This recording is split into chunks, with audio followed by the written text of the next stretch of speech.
Assalamualaikum warahmatullahi wabarakatuh.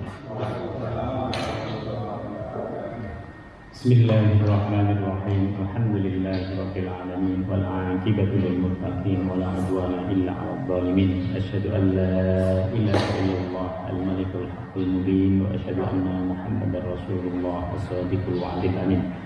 Allahumma salli wa sallim wa barik ala Muhammad wa ala alihi wa sahbihi ajma'in wa man tabi'ahum bi ihsan ila yaumil. Yang sama-sama kita hormati Ketua Pembangunan Masjid Idilia, para pengurus DKM, para pengurus Majelis Ta'lim. Semoga Allah Subhanahu wa taala memberikan kesehatan, keafiatan kepada kita semua yang bisa kita gunakan sama-sama untuk beriktikaf dan kita kembalikan kepada Allah Subhanahu wa taala, dan semoga semua urusan kita dimudahkan oleh Allah Subhanahu wa taala.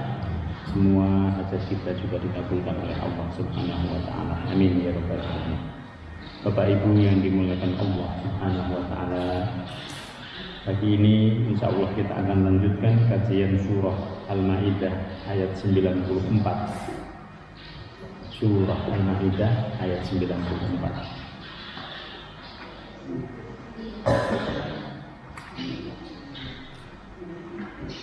Mari kita baca bersama-sama beberapa ayat yang menjadi tema dari kegiatan kita pada kesempatan pagi hari ini. A'udzu billahi minasy syaithanir rajim. Bismillahirrahmanirrahim. Ya ayyuhalladzina amanu la yabluwannakumullahu bisyai'in minasy-syai'i tanaluhu aydikum wa rimahukum liya'lamallahu man yakhafuhu bil ghaib faman i'tada ba'da dzalika falahu 'adzabun alim. Ya ayyuhalladzina amanu la taqtulus sayda wa antum hurum wa man qatalahu minkum muta'ammidan fajazaa'un mislu ma qatala minan na'ami yahkumu bihi dawa 'adlin minkum hadiyan balighal ka'bati aw kaffaratu ta'amu masakin aw 'adlu dzalika siyaman liyadhuqa wabala amrihi afallahu 'amma salaf wa man 'ada fayantaqimullahu minhu wallahu 'azizun dzuntiqam. Uhilla lakum saydul bahri wa ta'amuhu mata'an lakum wa lis-sayyarah wa hurrima 'alaykum saydul barri ma dumtum hurma wattaqullaha alladzi ilayhi tuhsyarun. Ja'alallahu al-ka'batal baital harama qiyaman lin-nasi wasyahral harama wal hadya wal qalaid dzalika lita'lamu anna Allaha ya'lamu ma fis samawati wa ma fil ardh wa anna Allaha bikulli syai'in 'alim.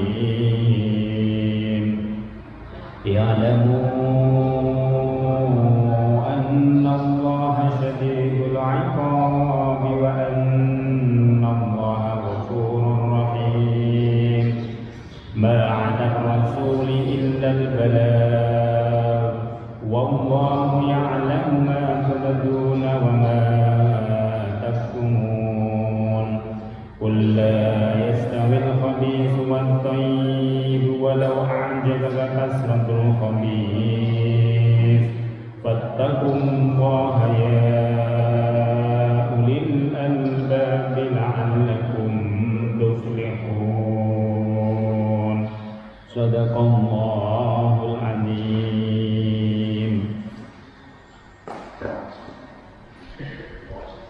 Bismillahirrahmanirrahim. Ya ayyuhalladzina amanu, wahai orang-orang yang beriman.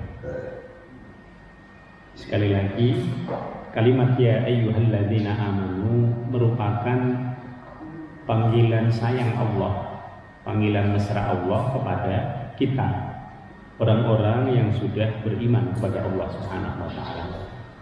Tujuan daripada panggilan ini tidak lain adalah supaya kita bisa dengan senang hati melaksanakan apa yang diperintahkan oleh Allah Subhanahu wa taala.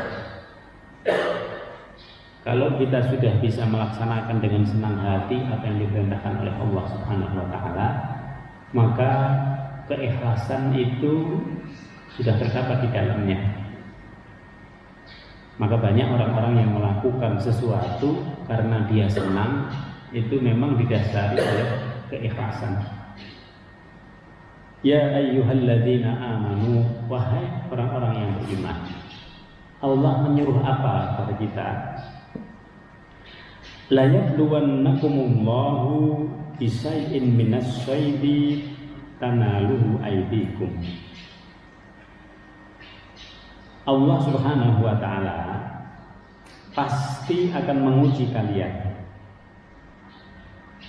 Bisyai'in minasyaidi, dengan hewan buruan.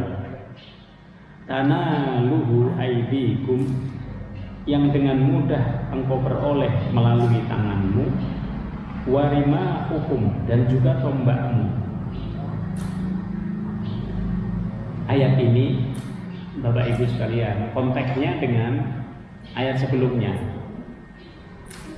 Pada ayat sebelumnya Allah Subhanahu wa taala mengharamkan dengan jelas beberapa hal sehingga kita harus menjauhinya. Allah mengharamkan minuman keras. Allah mengharamkan judi kepada kita. Allah juga mengharamkan beberapa binatang. Yang haram itu sudah pasti harus dijauhi, karena di dalam keharamannya itu mengandung hikmah. Walaupun kita dan ilmu pengetahuan mungkin belum bisa mengungkapkannya. Nah, setelah yang haram, lalu Allah Subhanahu wa taala mengatakan kepada kita akan diuji oleh Allah Subhanahu wa taala dengan hal-hal yang lain. Terutama dalam kaitannya dengan kita beribadah nanti di Mekah. Maka pada ayat ini Allah masih bersifat umum bahwa kalian akan diuji dengan hewan buruan. Yang hewan buruan ini mudah kita dapatkan di mana-mana, termasuk di Mekah. Tujuannya apa? Liya'lamullah, supaya Allah mengetahui may yakhafuhu bil ghaib, siapa di antara kita yang betul-betul takut kepada Allah walaupun Allah itu nggak kelihatan. Jadi kalau yang haram tadi jelas, kalau yang haram itu kita laksanakan, yang rugi kita. Yang rugi kita, misalnya sudah tahu minuman khamr, tapi minuman yang memabukkan, tapi kemudian kita meminumnya. Yang rugi itu yang bersangkutan. Sudah tahu babi itu haram, tapi tetap dimakan. Yang rugi itu yang bersangkutan. Nah, sekarang ada beberapa hal yang sifat daripada larangannya itu tertentu. Yaitu ketika kita berada di tanah haram. Salah satunya adalah dilarang kita untuk berburu. Nah, ini karena dulu ketika sebelum datang Nabi Muhammad SAW, orang datang beribadah ke Ka'bah itu sekaligus juga untuk berburu binatang yang ada di sana. Maka Allah Subhanahu wa taala nanti melalui ayat ini melarang, karena ada sesuatunya. Sesuatu dilarang itu pasti ada alasannya. Oleh sebab itu, kalau kita melarang seseorang harus tahu ini alasannya apa. Jangan tidak dijelaskan alasannya, sehingga orang bisa bermacam-macam. Ini alasannya apa ya? Ini apa ya? Nah, seperti itu. Lebih baik alasannya nanti dijelaskan. Pada ayat yang pertama ini Allah mengatakan liya'lamullahu may yakhafuhu bil ghaib. Supaya Allah mengetahui siapa di antara kita yang paling hati-hati. Semakin seseorang itu hati-hati terhadap yang dilarang oleh Allah Subhanahu wa taala, semakin baik. Tapi ada yang nanti yang berani di situ. Nah, ada yang tidak peduli, ini bermacam-macam manusia itu.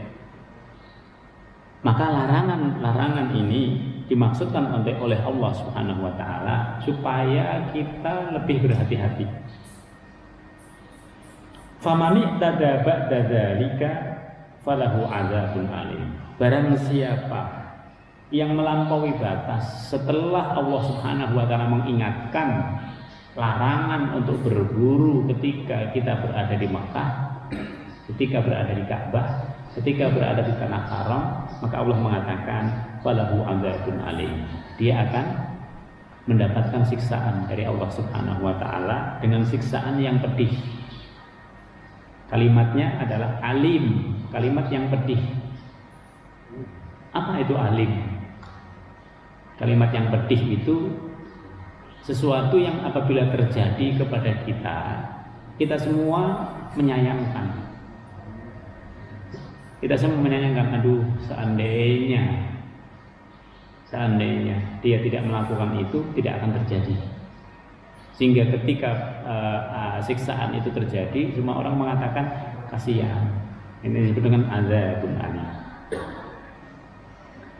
Ya ayyuhalladzina amanu, wahai orang-orang yang beriman. Nah, sekarang lebih tegas lagi. Tadi Allah mengemukakan dengan sangat lembut. Nah, sekarang Allah mengatakan la taqtulus sayda wa antum hurum. Janganlah kalian berburu sementara kalian sedang melaksanakan ihram, baik ihram untuk umrah maupun ihram untuk haji. Tadi ya, liya'lamullahu, supaya Allah mengetahui may yakhafuhu bil ghaib. Siapa yang paling hati-hati di antara kita. Kenapa dilarang? Yang pertama, supaya orang fokus ketika berada di tanah haram, fokusnya adalah ibadah. Karena tempat itu tempat yang khusus. Oleh sebab itu, ketika kita menjalankan ibadah haji maupun umrah, Allah memberikan baju yang khusus. Bajunya itu berbeda, bajunya baju ihram. Padahal di luar itu nanti kita bisa menggunakan baju yang casual. Yang kedua, di dalam peribadatan terdahulu sebelum datangnya Nabi Muhammad SAW, ketika orang datang ke Mekah lalu kemudian mereka berburu juga di Mekah, apa yang terjadi? Itu di Mekah itu tanahnya tandus, lalu kemudian hewan yang ada di situ juga tidak terlalu banyak, sehingga ketika orang luar yang datang dari luar Mekah itu ikut berburu di situ, yang seharusnya perburuan itu hanya dilakukan oleh orang-orang yang ada di Mekah, penduduk Mekahnya, maka dikhawatirkan hewan-hewan yang ada di situ menjadi punah. Maka nanti Bapak Ibu bisa lihat di beberapa tempat itu ada hewan yang dilindungi oleh hukum, oleh undang-undang. Alasannya apa? Nah, di situ. Alasannya karena hewan ini hewan yang langka. Dari situ sebenarnya, dari ayat inilah nanti memunculkan ide untuk melindungi hewan-hewan yang langka. Kalau hewan-hewan itu sudah langka, maka dia dilindungi oleh hukum. Tidak boleh sembarangan kita memeliharanya. Kalau kita memeliharanya pun harus menggunakan surat. Nah, di sini. Jadi ternyata apa yang dilakukan oleh Allah Subhanahu wa taala itu nanti menginspirasi manusia. Bahwa Allah mengharamkan itu bukan semata-mata satu, dua, tetapi ada banyak hal. Termasuk di dalamnya adalah untuk melindungi binatang-binatang yang ada di Mekah. Wa man qatalahu minkum muta'ammidan, barang siapa yang membunuhnya di antara kalian ketika beribadah ke Mekah itu dengan sengaja, ini binatang-binatang daratnya, fajazaa'um mislu ma qatala minan yahkumu bihi dawa adlin minkum, maka balasannya adalah, dendanya adalah mengganti dengan yang sepadan dengan yang dibunuh. Jadi misalnya di situ ada kijang, maka orang yang sudah membunuh kijang yang ada di Mekah itu dia harus mengganti dengan yang semisal, dengan yang sama. Kira-kira yang sama dengan kijang apa? Nah, dia harus beli sapi misalnya yang ada di situ, atau dia harus beli unta yang ada di situ. Yang semisal ini bisa semisal dari kuantitas maupun kualitas. Oleh sebab itu Imam Hanafi bukan hanya berpikir yang kualitas. Oh, kalau kijang berarti ini kurang lebih nanti padanannya adalah sapi. Bukan hanya itu. Tapi kalau dalam mazhab Hanafi bisa diganti dengan senilai. Makanya nanti kalau kita melaksanakan zakat fitrahnya itu dengan menggunakan yang senilai, berarti kita ngikutin Imam Hanafi. Kalau yang sesuai dengan yang kita keluarkan berarti dengan menggunakan makanan pokok. Kalau kita zakat fitrah itu menggunakan beras, berarti kita tekstual. Menggunakan pandangannya Imam Syafi'i, Imam Hanbali, lalu Imam Maliki. Tapi kalau kita membayarnya dengan uang, nah berarti kita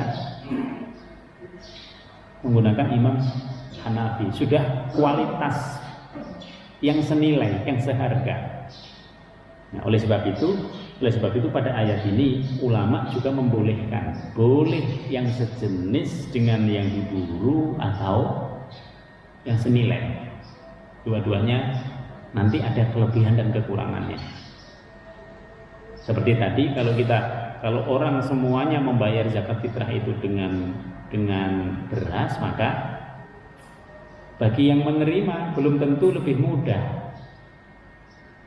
Tapi kalau dia ada yang beras yang dia terima, ada uang yang dia terima, maka dia bisa membeli yang lain selain makanan. Makanan sudah ada, mungkin dia perlu pakaian pada hari raya itu. Sehingga apa yang diijtihadkan oleh para ulama itu ternyata di belakangnya juga ada hikmah tersendiri. Orang sekarang kalau pegang uang jauh lebih mudah daripada beras. Kalau di beras dia harus jualan dulu ke tukang beras. Tapi kalau uang, nah dia lebih mudah, dia bisa menggunakannya. Nah di situ antara lain hikmah kenapa para ulama itu membolehkan yang sejenis ataupun yang senilai. Zawa adlim minkum hadyan balighal Ka'bah. Menurut putusan dua orang yang adil di antara kalian. Jadi yang menentukan ini nanti bukan kita sendiri, tapi yang menentukan itu harus orang lain. Karena kalau yang menentuin sendiri biasanya lebih rendah daripada yang senilainya itu. Tapi kalau orang itu adalah orang yang baik, orang yang ketaatan kepada Allah Subhanahu wa ta'alanya tinggi, maka apa yang terjadi? Dia akan selalu melebihkan karena dia khawatir. Dia akan selalu melebihkan. Misalnya kijangnya itu misalnya dihargai katakanlah 2.000 real, nah dia akan lebihkan. Saya lebihin deh 2.500 atau 2.200 karena dia khawatir.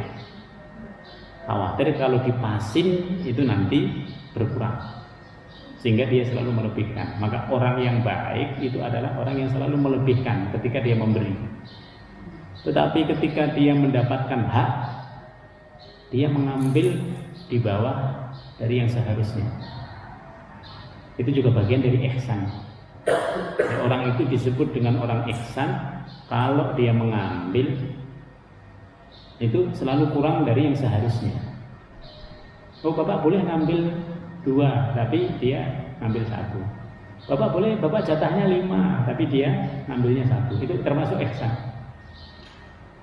Tetapi kalau dia mengambil kurang dari yang seharusnya. Tapi kalau dia memberi selalu lebih. Berapa ini? Kita iurannya, nah dia lebih. Ketika dia melebihkan itulah di situ terdapat sifat ihsan. Oleh sebab itu yang menentukan adalah 2 orang di luar kita. Zawa adlin minkum hadiyan balighul Ka'bah. Yang hewannya itu hadiyan sebagai hadiyu. Apa itu hadiyu? Hadiyu itu hewan yang sengaja dibawa ke Mekah untuk disembelih di sana, diniatkan kepada Allah Subhanahu wa ta'ala. Inilah yang kemudian disalahpahami oleh orang yang beragama di luar Islam. Mereka membawa hewan, dibawa ke kuburan, nah katanya itu untuk yang ada di kuburan. Ini yang salah. Padahal hewan itu dibawa di situ, disembelih di situ, lalu dibagi untuk orang-orang yang ada di Mekah. Tapi niatnya bagi yang pemilik hewan tadi adalah untuk Allah Subhanahu wa ta'ala. Sama kalau kita korban, kita berkorban, yang paling penting itu adalah niat ikhlas kepada Allah Subhanahu wa ta'ala. Maka kalau kita sudah berkorban, orang-orang mau ngatur bagaimana nanti kan terserah. Yang penting saya sudah berkorban. Jangan kita berkorban tapi kemudian kita mempermasalahkan, saya harusnya dapat sekian. Nggak ada yang seharusnya. Semakin ihsan seseorang itu, semakin dia akan menyerahkan seluruhnya. Kalau dia dikasih, alhamdulillah. Enggak, ya nggak apa-apa. Nah, disebut ihsannya itu. Karena khawatir kalau kita masih terpaut dengan daging kambing ataupun daging sapinya itu, keterpautan hati kita itu mengurangi keikhlasan kita. Oleh sebab itu kalau sudah berkorban, serahkan aja lillahi ta'ala, supaya hati kita tidak terpaut dengan hal-hal yang lain. Au kafaratun ta'am masakin, atau sebagai kafarat, yaitu dengan memberi makan kepada orang-orang miskin. Au kafaratun ta'am miskin, karena dia sudah membunuh hewan di situ, maka dia harus membayar kafarat, membayar denda. Kafarat yang seperti ini juga dam. Kalau kita melaksanakan haji, lalu hajinya adalah haji tamattu, umroh dulu daripada haji, atau haji kiron, digabungkan antara pelaksanaan ibadah umroh dengan ibadah haji, maka dua-duanya kena dam. Kalau dam, kita nggak boleh mengambil bagian dari dagingnya. Kalau dari kurban kita masih boleh sepertiga, boleh lebih sedikit, boleh kurang sedikit, boleh tidak mengambil sama sekali. Tapi kalau kafarat yang disebabkan oleh kesalahan kita, maka kita nggak boleh mengambil sedikit pun, nggak boleh. di sini bedanya. Oleh sebab itu kalau sudah ada di Mekah, kalau kita sedang berkorban udah nggak usah ngarepin. Nah di situ. Au kafaratu ta'amu masakin, au adlu dzalik.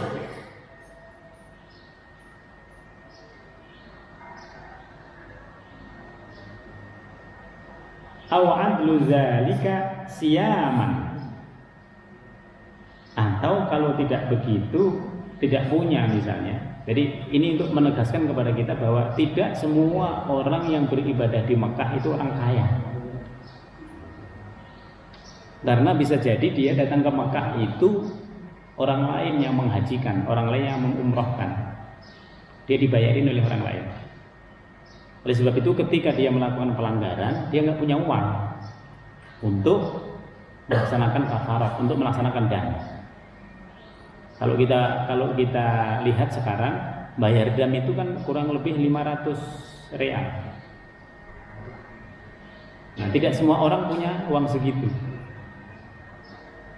Apalagi kalau sudah datang ke situ lalu uangnya habis untuk beli yang macam-macam duluan. Nah, harusnya uang ini terakhir dipakai untuk belanja-belanja. Khawatirnya kita melakukan pelanggaran, lalu kita harus membayar dendanya. Oleh sebab itu ada yang ketika tidak bisa dia harus berpuasa 3 hari. Kalau orang umroh di sana 3 hari nanti dia berpuasa di sana. Apa tujuannya? Liyadzuqa wabala amrih, supaya orang yang melakukan pelanggaran itu merasakan liyadzuqa, supaya dia merasakan akibat buruk dari perbuatannya. Karena banyak sekali orang yang sudah melakukan pelanggaran, dia nganggap itu sebagai hal yang biasa. Kita bisa lihat di Indonesia, orang melawan arus nggak ngerasa salah.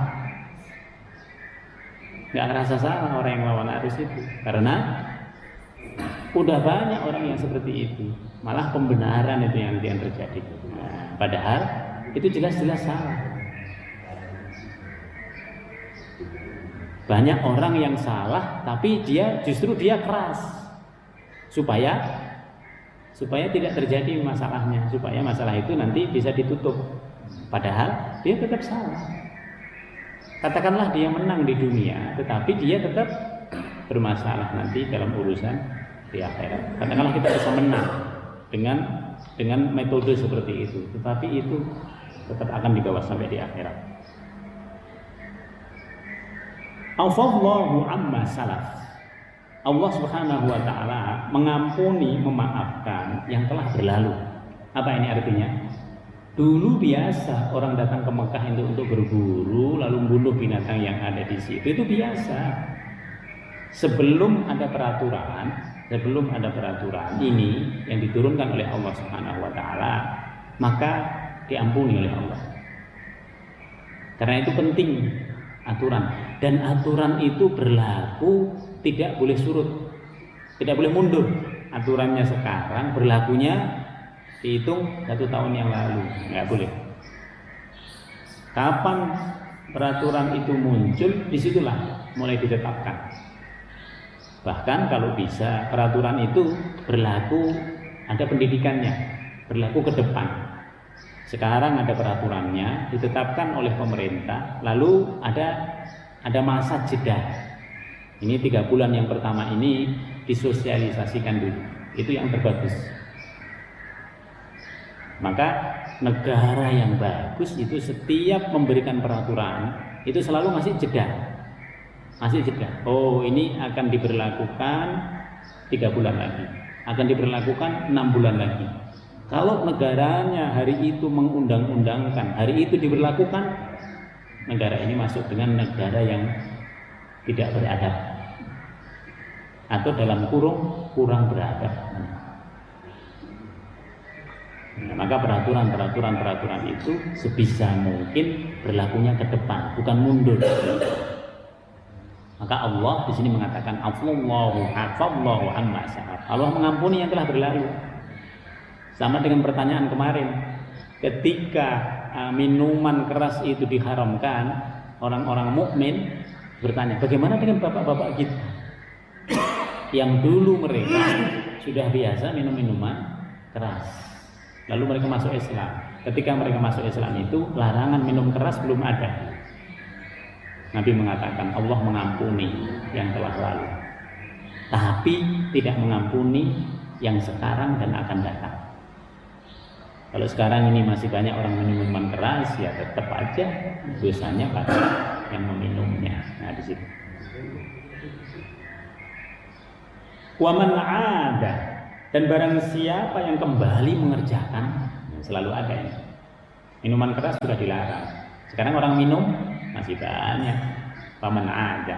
Barang siapa datang ke Mekah untuk menjalankan umroh ataupun menjalankan haji, tapi dia masih berburu di situ, fayantakimu Allahu minhu. Niscaya Allah Subhanahu wa taala akan menyiksanya. Allah menggunakan kalimat fayantakimu minhu ini karena siksaan Allah akan lebih keras daripada yang sebelumnya. Karena dia sudah tahu larangan, dia langgar. Oleh sebab itu kalau orang sudah tahu larangan, dia langgar, lebih keras, dendanya juga bisa berlipat, karena dia sudah tahu, dia sengaja untuk melanggar. Fayantakimu min, wallahu azizun zuntiqam, dan Allah maha perkasa, memiliki kekuasaan penuh untuk menyiksa seseorang. Maka tadi, kalaupun dia selamat di dunia, dia tidak akan lepas di akhirat. Ada di dunia ini orang yang kuat secara jabatan. Setiap kali anaknya, keluarganya melakukan pelanggaran, nah dia aman di dunia. Tapi dia akan mendapatkan nanti yang lebih keras di akhirat. Kenapa? Karena dia yang mempermainkan urusan dunia. Nah di sini, ini yang disebut dengan wallahu azizun. Allah maha perkasa untuk menyiksa seseorang, zuntiqam, dan sangat berkuasa penuh untuk memberikan siksaan itu kepada orang. Karena kalau Allah yang menyiksa, nggak lihat lagi siapa dia, nggak lihat lagi. Yang dilihat adalah bahwa dia melakukan pelanggaran, dia harus membayar denda.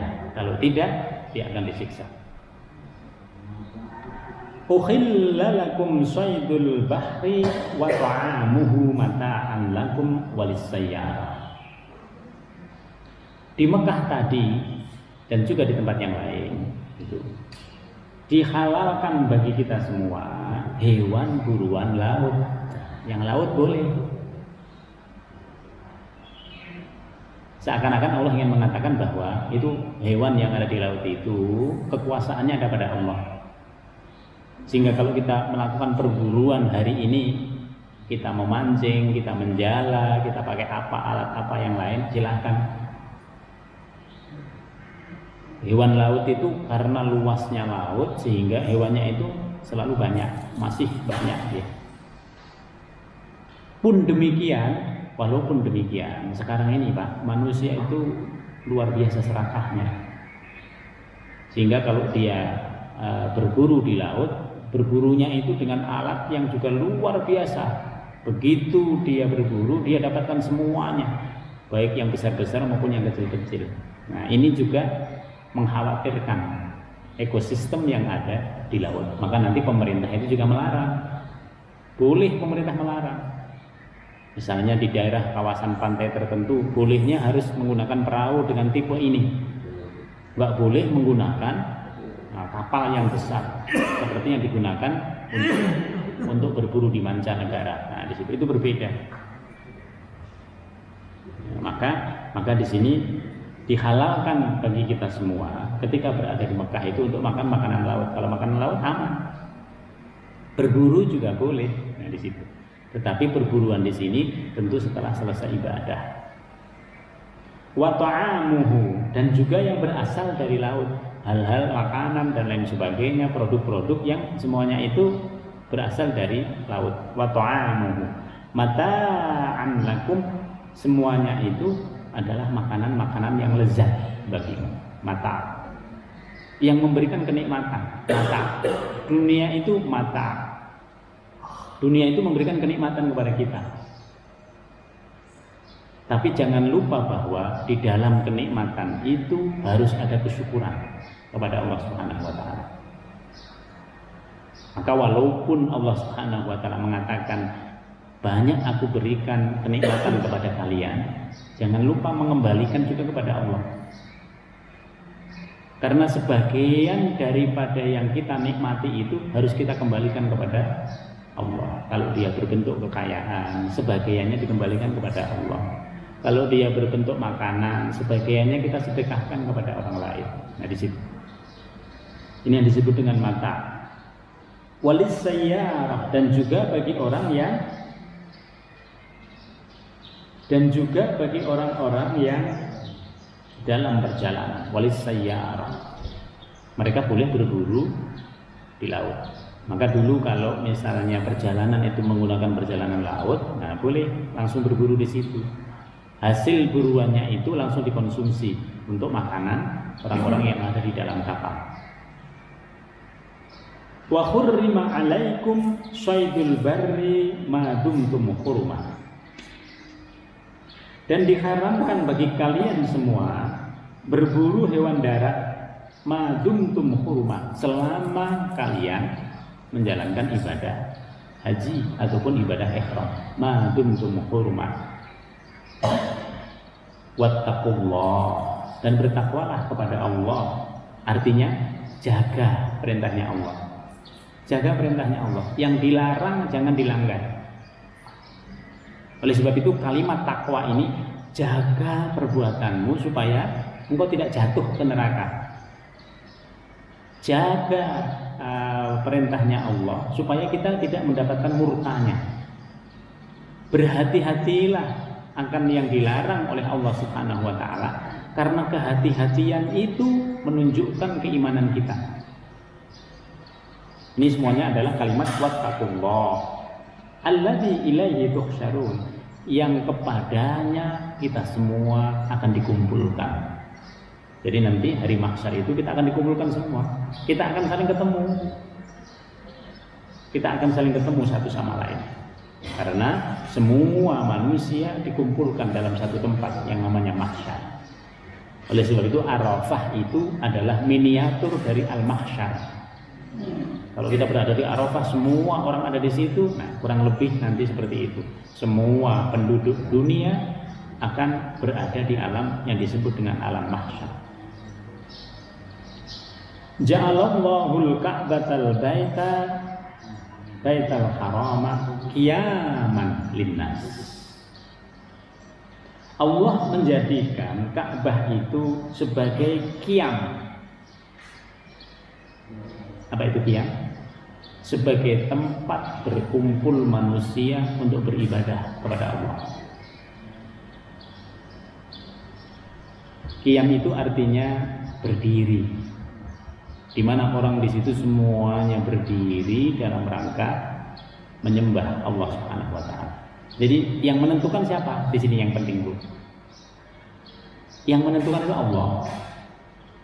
Kalau ada orang menentukan tempat tertentu sebagai tempat suci, berarti dia menyamai Allah. Itu. Yang dijadikan sebagai Ka'bah, ini Ka'bah. Ja'alallahu Ka'bah. Al-Bait, itu Al-Bait itu apa artinya? Rumah. Coba perhatikan Bapak Ibu. Bait dengan sakan apa bedanya? Sakan itu juga rumah. Bait itu tempat kalau kita sudah masuk di dalamnya itu hilang keletihan. Itu bait. Maka bapak-bapak ini sudah kerja seharian di Jakarta, di tempat yang lain sekitarnya, lalu begitu pulang ke rumah itu hilang letihnya. Nah, itu bait. Tempat yang kita bisa bermalam di dalamnya, lalu kita mendapatkan kebahagiaan. Letih hilang, capeknya hilang, itu bait. Sama dengan di Mekah. Kalau orang sudah melihat Ka'bah, itu nggak terasa itu. Perjalanan kita selama 7 jam, 8 jam dari Indonesia ke Mekah itu hilang. Itu Ka'bah. Maka di sini dikatakan ja'alallahul Ka'batal bait, sebagai tempat yang haram, Baitul Haram, yang dilarang, yang di dalamnya itu ada pengharaman tertentu. Haram itu bisa bermakna dua. Yang pertama haram dalam arti larangan, karena orang yang beribadah di situ harus menggunakan kostum-kostum tertentu, aturan-aturan tertentu. Atau haram itu adalah tempat yang diagungkan, dihormati. Siapa yang menjadikan tempat ini dihormati? Allah. Oleh sebab itu beribadah di situ berbeda dengan beribadah di tempat lain. Qiyaman linnas, sebagai tempat berkumpul ibadah bagi manusia.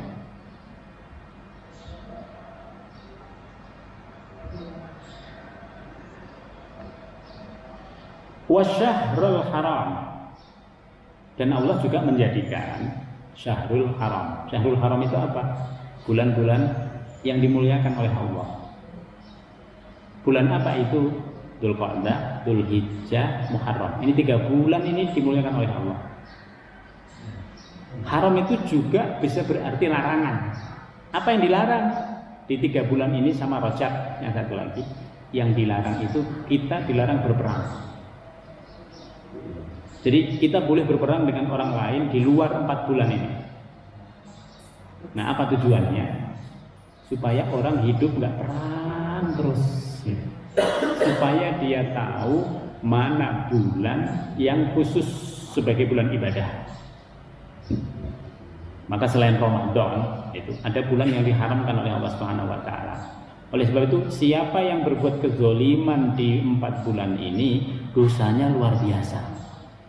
Berbeda dengan bulan-bulan yang lain. Siapa yang berbuat baik di 4 bulan haram ini, dia juga mendapat kemuliaan, penghormatan, pengagungan yang luar biasa.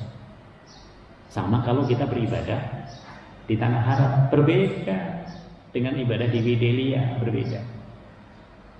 Nah, di situ.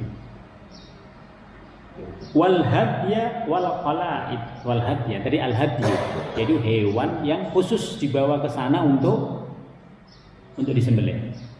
Itu berbeda dengan hewan yang dari tempat lain kita bawa ke masjid Widelia, berbeda. Nilainya berbeda. Wal qala'id, juga hewan-hewan tertentu yang sudah dipasang nama. Namanya itu dipasang. Ini untuk apa? Punya siapa? Nah, di situ. Ini disebut dengan qala'id. Hewan-hewan itu juga memiliki kemuliaan yang berbeda. Walaupun sama-sama hewan, sama-sama hanya untuk disembelih, tetapi ketika disembelihnya itu di tanah haram menjadi berbeda. Maka ada tempat yang dimuliakan oleh Allah, ada waktu yang dimuliakan oleh Allah, ada bulan yang dimuliakan oleh Allah. Dalam 24 jam ini ada waktu yang dimuliakan oleh Allah. Waktu itu adalah sepertiga malam. Jadi nggak usah jauh-jauh, misalnya, oh kita nggak bisa ke haram. Iya, tempatnya ke sana emang kita nggak bisa, nggak punya duit kita. Gitu. Kita menunggu syahrul haram, nggak selalu datang dia. Tapi yang setiap hari datang adalah al-waqt al-haram, yaitu waktu yang dimuliakan, diagungkan, dihormati oleh Allah. Siapa yang qiyamul lail di situ, dia akan dimuliakan oleh Allah. Itu sudah pasti. Maka sepertiga malam itu berbeda dengan habis subuh, berbeda dengan habis zuhur, berbeda dengan habis maghrib, berbeda, tetap berbeda dia.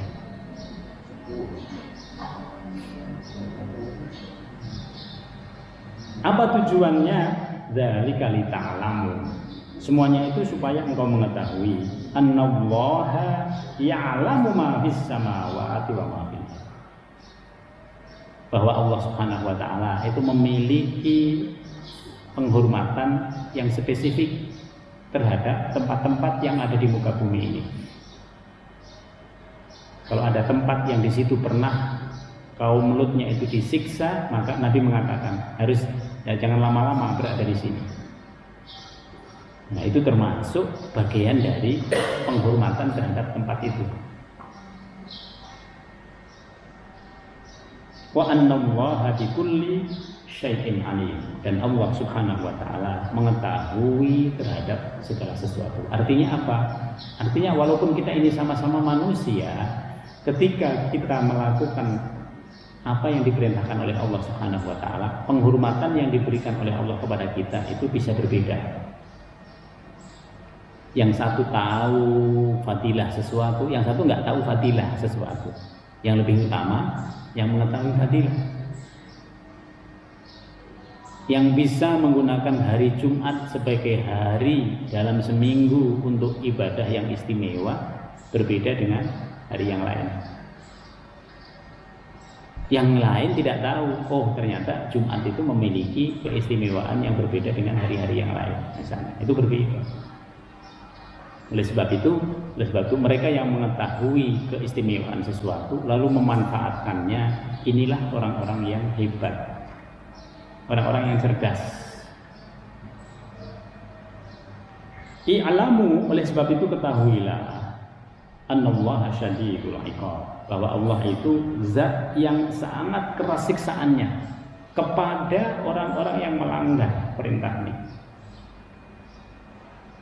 Jadi ayat ini seakan-akan bertentangan, padahal tidak. Allah itu syadidul iqab, sangat keras siksaannya, tapi bukan buat orang yang beriman.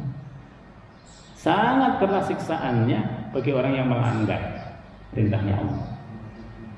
Wa annallaha ghafurur rahim, pada saat yang sama Allah juga Maha Pengampun, Maha Penyayang. Bagi siapa? Bagi orang yang walaupun dia tidak melihat Allah, dia takut melanggar perintahnya Allah. Kenapa takut? Gitu. Kita kan selalu mengatakan itu. Kenapa takut? Takut saya masuk neraka. Jadi ketika orang mengatakan takut saya masuk neraka, itu sudah bertakwa. Maka bertakwa itu menjauhkan kita dari neraka. Oleh sebab itu orang boleh mengharapkan surga di dalam mengamalkan ibadahnya. Kenapa beramal ini? Saya ingin dapat surga. Karena itu yang diajarkan oleh Allah dalam Al-Quran. Itu yang paling mudah, logika yang paling mudah. Kenapa kita beramal soleh? Karena kita ingin dapat surga. Semakin tinggi kualitas pemikiran seseorang, dia semakin tinggi. Kenapa engkau mengerjakan semua ini? Saya nggak mengharapkan surga, kata dia. Saya mengharapkan ridhonya Allah Subhanahu wa ta'ala. Yang diharap ridho. Kenapa yang diharap ridho? Ya masa kalau Allah ridho kepada saya diletakkan di neraka, kan nggak mungkin. Kalau orang tua itu ridho, nggak mungkin meletakkan anaknya di tempat yang tidak baik. Nah di sini sama, cuman bahasanya lebih tinggi bahasanya. Nah, maka pada ayat ini tidak bertentangan, tetapi berbeda konteks. Allah Maha keras siksaannya kepada siapa? Allah Maha Pengampun dan Penyayang kepada siapa? Oleh sebab itu yang kita minta kepada Allah itu ampunan. Kalau orang sudah diampuni oleh Allah, dia akan dapat rahmatnya. Tapi kalau kita minta dua-duanya, lebih bagus lagi. Ya Allah, minta ampunan, minta rahmatmu. Oleh sebab itu kalau kita berzikir, selain istighfar, kita berzikir irhamna ya arhamar rahimin, karena kita meminta ampunan dan juga meminta rahmat dari Allah Subhanahu wa ta'ala. Ma 'alar rasuli illal balagh. Kewajiban Rasul tidak lain hanyalah menyampaikan. Ma'alar rasuli illal balagh. Rasul sudah menyampaikan itu kepada kita. Sekarang tinggal hati kita. Apakah kita akan melaksanakan apa yang sudah disampaikan oleh Rasul kepada kita, apa tidak? Oleh sebab itu Rasul sudah selesai tugasnya. Sekarang adalah kita sebagai umat Muhammad, apakah kita mau menjalankan apa yang ada dalam Quran, apa yang ada dalam hadis dan sunnah Rasul. Kalau kita jalankan, kita akan mengikuti betul. Kita akan mengikuti Rasul, kita akan menjadi orang yang mendapatkan kebaikan-kebaikan dari yang ditunjukkan oleh Rasulullah SAW. Wallahu ya'lamu ma tubduna wa ma takumun. Dan Allah Maha mengetahui terhadap apa yang kalian tampakkan dan apa yang kalian sembunyikan. Nah, di dalam hidup ini ada yang kita sembunyikan, ada yang kita tutup-tutupin. Yang kita sembunyikan, yang kita tutupi itu Allah tetap mengetahuinya. Walaupun sampai meninggal mungkin nggak ada orang yang tahu. Bahkan kalau kita perhatikan Bapak Ibu sekalian, Allah menutupi banyak aib kita. Aib kita itu ditutupi oleh Allah Subhanahu wa Ta'ala. Allah menolong kita. Harusnya kita mendapatkan kesulitan, cobaan, fitnah dan lain sebagainya, tapi malaikat nanti menutupinya. Jadi banyak sekali yang tidak kita ketahui, itu yang ada kemaslahatannya yang berasal dari Allah Subhanahu wa Ta'ala. Lalu setelah Allah mengatakan bahwa Rasul sudah menyampaikan kepada kita, dan kewajiban Rasul itu hanya menyampaikan ma'ala rasuli illa bala. Allah lalu mengatakan, Qul, katakan Muhammad, la yastawil khabisu wat thayyib. Tidaklah sama antara al-khabith yang buruk dengan yang baik. Tidak sama. Oleh sebab itu, sesuatu yang buruk itu tidak boleh hanya berdasarkan akal. Kita melihat, oh, kenapa ya ini yang baik-baik dilarang? Kenapa yang indah-indah tidak diperbolehkan? Nah, gitu. Padahal di balik keindahan, kebaikan itu yang kita lihat oleh mata kita, oleh akal kita, di dalamnya mengandung keburukan. Nah, maka di sini dikatakan yang disebut dengan al-khabith, sesuatu yang buruk itu bukan menurut akal manusia saja, tapi juga menurut wahyu yang berasal dari Allah Subhanahu wa Ta'ala. Kita bisa lihat itu babi itu kenapa ya? Nah, di situ. Padahal kalau dia itu bisa diternakkan lebih banyak lagi dia. Nah, justru di situ ada larangan dari Allah. Anjing kita lihat, aduh ini lucu kan, kita bilang lucu, tetapi di balik kelucuannya itu ada yang tidak kelihatan, yang disebut oleh Allah Subhanahu wa Ta'ala. Kenapa? Itu harus dijauhi. Maka di sini dikatakan, hai orang-orang yang beriman, katakan Muhammad kepada mereka, tidak sama antara yang buruk dengan yang baik. Walau a'jabaka kasratul khabis, walaupun ternyata yang buruk-buruk itu banyak sekali membuat kita takjub, membuat kita bertanya. Tetapi karena kita lebih berpegang pada wahyu, sehingga akal kita itu mengikuti wahyu, bukan sebaliknya. Kalau wahyu itu mengikuti akal kita, yang pertama akal kita itu terbatas, yang kedua akal kita itu ngikutin maunya kita, ngikutin hawa nafsu kita. Oleh sebab itu akal harus tunduk kepada wahyu, bukan sebaliknya. Gitu. Kenapa ya? Oh, saya udah cinta sama dia. Nah, itu misalnya, dia udah cinta banget, tapi agamanya berbeda dia dengan kita. Secara akal mungkin masuk, tetapi secara agama tidak masuk dia. Karena kekhawatirannya itu adalah keburukan nanti di akhirat, keburukan yang akan kita terima bukan hanya di dunia, tetapi di akhirat. Oleh sebab itu akal kita harus ditundukkan oleh wahyu. Kita harus mengikuti wahyu. Setelah Allah mengatakan walau a'jabaka kasratul khabis, walaupun banyak yang buruk-buruk itu menakjubkan kita, membuat kita takjub. Lalu Allah mengatakan fattaqullah. Oleh sebab itu bertakwalah kepada Allah. Ini yang kami sebut kenapa kita harus mendahulukan akal. Karena yang paling tahu terhadap segala sesuatu itu adalah penciptanya. Penciptanya adalah Allah. Ketika Allah sudah mengharamkan sesuatu, ini enggak boleh, ini boleh. Nah, itu karena di dalamnya itu ada kemaslahatan. Oleh sebab itu Allah mengatakan fattaqullah. Oleh sebab itu bertakwalah kepada Allah. Yang dilarang jangan dilanggar, yang diperintah sebaiknya kita laksanakan. Nah, harus kita laksanakan. Nah, kalimat fattaqullah ini diikuti dengan ya ulil albab. Apa ini ulil albab? Wahai orang-orang yang jernih pikirannya, yang bisa membedakan antara yang hakikat dengan yang dohirnya. Oh, dohirnya seperti itu, ternyata hakikatnya. Nah, di situ. Orang-orang inilah yang disebut dengan ulul albab. Ulul albab itu orang yang jernih pikirannya, orang yang bisa membedakan mana yang substansi dan mana yang kelihatan, yang isi. Ini disebut ulul albab. Orang yang betul-betul mengetahui inti sari sesuatu dari kulitnya.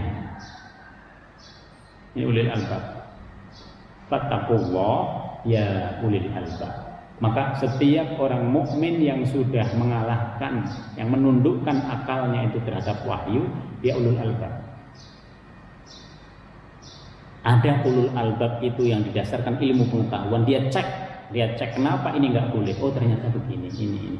Tapi ada yang tunduk kepada Allah karena dia tidak mampu ngecek. Tidak mampu ngecek untuk mengatakan bahwa ini haram apa sebabnya secara kesehatan. Tidak bisa dia. Maka dia tunduk aja pada wahyunya Allah. Mereka juga disebut ulul albab. Nah, yang pertama tadi menguatkan orang lain yang tidak beragama Islam. Yang kedua menguatkan dirinya. Maka di sini fattaqullaha ya ulil albab. Tujuannya apa? La'allakum tuflihun, supaya kalian beruntung. Di dunianya beruntung, di akhiratnya beruntung. Maka semua yang dilarang oleh Allah itu pasti ada mudaratnya. Semua yang diperintahkan oleh Allah itu pasti ada manfaatnya. Dan semua yang di situ syubhat, mengandung keraguan bagi kita, kita harus kembalikan kepada ahlinya supaya ketika kita menggunakannya itu menjadi tenang. Kesimpulan yang bisa kita ambil Bapak Ibu sekalian, pada ayat ini Allah Subhanahu wa taala mengingatkan kepada kita ada larangan-larangan yang tidak bersifat mutlak. Tapi larangannya itu tertentu.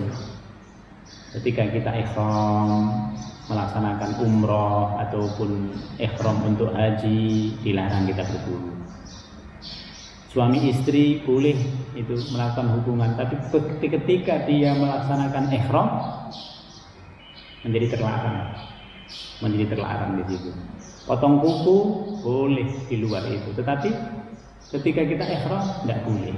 Tujuannya supaya kita fokus kepada Allah Subhanahu wa taala, karena tempat itu adalah tempat yang istimewa, berbeda dengan tempat-tempat yang lainnya. Kemudian Allah Subhanahu wa taala memberikan petunjuk kepada kita semua untuk menjadikan tempat-tempat yang istimewa itu proporsinya sesuai dengan yang ditetapkan oleh Allah. Ada Ka'bah dengan tanah haram, ada Madinah dengan tanah haram, ada Syahrul Haram, dan ada juga sebenarnya yang tidak disebut oleh Allah di sini. Ada waktu yang dimuliakan dalam 24 jam. Nah, waktu yang dimuliakan inilah yang seharusnya lebih banyak kita manfaatkan, karena belum tentu kita bisa mendapati tanah haram. Tetapi waktu yang mustajab ini selalu ada dalam 24 jam.